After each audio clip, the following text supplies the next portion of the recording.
So we'll get somebody out there to choose a card. Steve, you can do me a favour for this. I'm just going to drop the cards from one hand to the other in a random cascade. I'd like you to shout stop whenever you get an urge. Who said that? Although shouting stop may not be the most natural thing to do when you get an urge, but you know what I mean. Go. Okay, so that's the card we're going to use. That's the one that I've had chosen at a distance, okay? We'll pop these back in the box because I'm about to explain a theory that I have. Card magicians tend sometimes, I've noticed, to get a wee bit jealous of stage magicians. I think there are several reasons. One, of course, one is the scantily clad assistants. I'm pretty confident that's the case. The other one is that stage magicians get to build in an element of danger into their routines that we seldom do. This is my element of danger that I've introduced.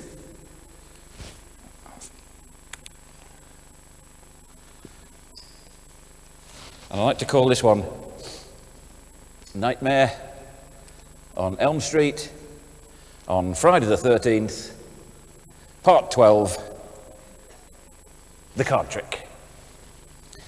And we're going to use these 4 razor sharp, solid steel blades to locate the card that Steve has identified. Now, first of all, Brian, if you'd just like to shuffle those up. I'm kidding. No, we only need to select one at random, so just run your finger around the edge of the fan. And no, maybe not. Okay, it's just a thought. No, we're just going to use one of these, because the thing is, as the cards are falling, I estimated exactly how far down your card was. 23 cards from the top, if I'm correct. So the plan I have is to insert the razor blade, which is so thin, into the top of the deck, so that it sinks down between the cards, stopping exactly at the 23rd card, the one that you stopped me on. Now, if I've got this correct, here we go. So it's position 1 now, 3, 5, 9, 11, 17, 21, 23.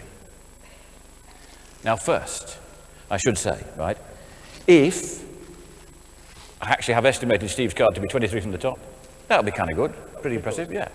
And if I've actually managed to stop the razor blade exactly at the 23rd card from the top, will you be impressed? Quite frankly, I'd be stunned. But despite the odds against it, we'll check it and see. Because I'm going to give the cards to you to count down. I don't want to count down, obviously I don't want to touch them in case you think I'm cheating. But if I tip them onto the table, if you would... Okay. Right, now, to be honest with you, I may have shaken a bit hard there, and it's going to be kind of difficult to figure out where 23 cards down is. Right. Still. Aha! But with a bit of luck, we have 1 card intact. Well, relatively intact. There is, of course, a razor blade running through the centre of it. I'm not sure it's 23, but that'll be a guess now.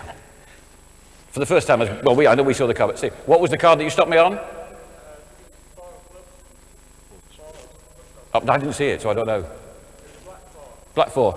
4 of spades. Brian says 4 of spades. I'm going to go with Brian because he's nearer. Oh, right. How would you feel right now about a 9 of diamonds? Not as good, no. Tell you what though, thanks for not changing your mind, otherwise it'd be kind of a weird trick. Could you do me a favour, if I pop that back in the box, could you just shove all the other bits back in, because I've got sellotape at home, I'll stick them back in.